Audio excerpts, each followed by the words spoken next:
Est-ce qu'un jour je deviendrai vraiment mangaka? J'ai comme l'impression qu'il me manque quelque chose.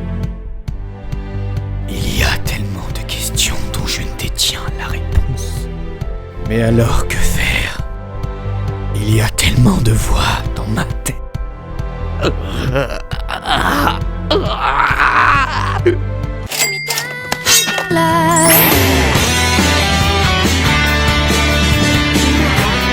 Salut tout le monde. Je sais, ça fait un petit moment qu'on s'était pas vu. Alors oui, cette longue intro, tout ça pour vous expliquer que je teste pour la première fois, alors comment ça s'appelle, de la l'eau Perrier, eau minérale naturelle. J'espère que ça vous plaît, que ça va vous faire plaisir. Allez, sans déconner, non, sincèrement, je teste pour la première fois le dessin traditionnel. Pour la petite anecdote, dans la vidéo précédente, alors où je réalise une planche de mangaka de My Hero Academia, un abonné qui m'a mis un message de ce que je comptais faire du dessin sur papier, du dessin traditionnel. Alors déjà, mettons les choses au clair. Ça fait bien plus de 10 ans qu'aucun mangaka ne fait 100% de dessin traditionnel. On peut faire une bonne base de dessin traditionnel, mais il faudra toujours repasser sur les logiciels de dessin pour modifier des choses, pour ajouter des trames, les bulles de texte, tout ça. Même si à la base, c'est vrai que je suis plutôt tourné sur tablette graphique et non traditionnel, je me suis dit que pour l'expérience, ça pouvait plutôt être sympa. Et qui sait, à mon retour d'expérience, peut-être que j'aurais tellement aimé que je voudrais en refaire. Peut-être juste le début d'une longue série finalement. Et je ne vais pas vous embêter plus longtemps dans mon tralala, parce qu'on va passer directement aux choses sérieuses avec la présentation du matériel. Le matériel. Le pinceau pour faire du remplissage. Le stylo plume pour un traçage d'exception. Une deuxième plume pour un traçage plus détaillé. Un critérium incassable. L'encre de Chine. Pour un noir intense.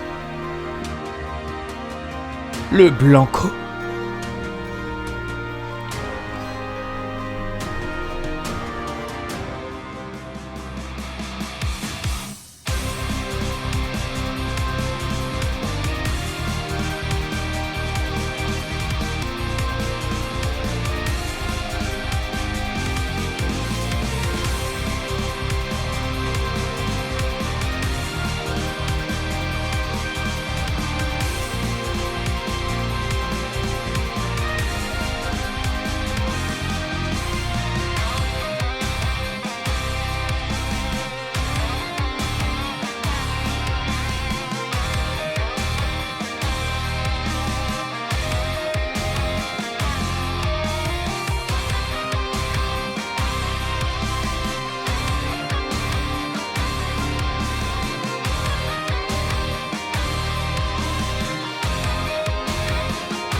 Bon, après quelques temps, je vous fais un petit débrief du coup sur mon ressenti d'expérience. C'est mitigé parce que en même temps, je m'attendais à quelque chose de bien plus simple, mais en même temps, je m'attendais à quelque chose de bien plus dur. Déjà, le dessin est, comment dire, plus ou moins bien réalisé. Les proportions ne sont pas exactes, il y a plein de problèmes dans ce dessin, mais pour une première fois, je suis plutôt satisfait. Pas le plus beau des dessins, c'est pas le dessin le plus technique, mais je voulais juste faire une petite illustration tranquille, juste pour tester mon matériel. Bon, pour aborder les points que j'ai trouvé vraiment plus durs que ce que je pensais, premièrement, c'est la taille de la feuille. J'ai pris une feuille la plus grande que j'ai trouvée dans le magasin et c'était un bordel pour dessiner. Des moments, je devais dessiner comme ça avec le bras tendu, en squat.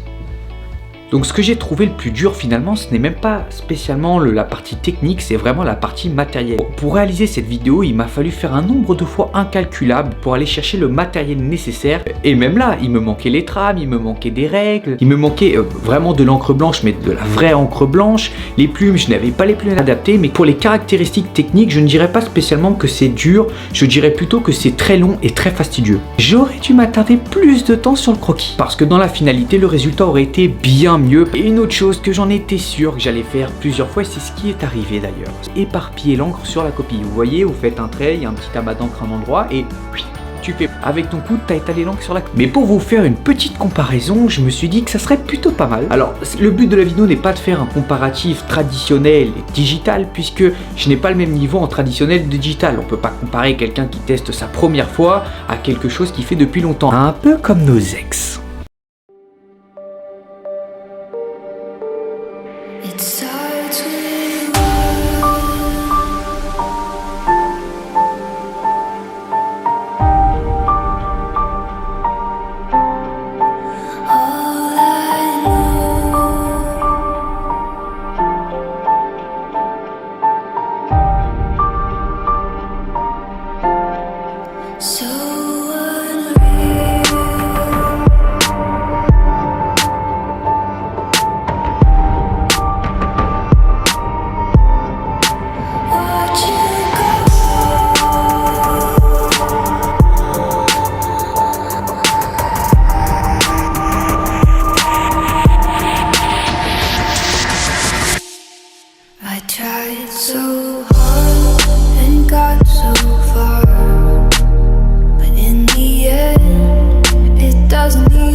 Pour le coup, je ne suis pas vraiment bon en traditionnel, de toute façon c'est ma première fois, je m'y attendais, mais c'est quand même un vrai coup de cœur. Il y a des sensations qu'on n'a pas sur tablette graphique et inversement, attention, je ne dis pas que je ne préfère le traditionnel à la tablette graphique, c'est deux outils totalement différents. Disons qu'à la fin on a cette satisfaction d'avoir l'illustration dans les mains, en main propre, et c'est plutôt stylé. Du coup ça pourrait être sympa parce qu'on pourra avoir mon évolution en traditionnel et en digital painting. Vous avez compris, on a plutôt du boulot. Alors je suis désolé, il y a eu un problème d'enregistrement, mais la bonne nouvelle que je voulais vous dire, c'était tout simplement que j'avais ouvert mon compte Twitch. Le contenu que vous pourrez y trouver est tout simplement du dessin et du japonais. Alors oui, sur YouTube, je ne peux pas vous montrer l'intégralité du dessin, mes petits conseils et astuces, tout simplement parce que la vidéo serait bien trop longue. Si la vidéo t'a plu, n'hésite pas à liker, partager et t'abonner à la chaîne. Pour ceux que ça intéresse, il y aura dans la description mon compte Twitch et mon compte Instagram. N'hésite pas à passer faire un petit tour. Et sur ce, je te souhaite une très bonne journée. Hey Amagi, avant qu'on se mette sur la tronche, je voulais te demander pourquoi est-ce que t'as bouffé tous tes potes? La puissance gagne toujours à être concentrée en un point. Un seul missile vaut mieux que 100 balles dispersées. Simple logique.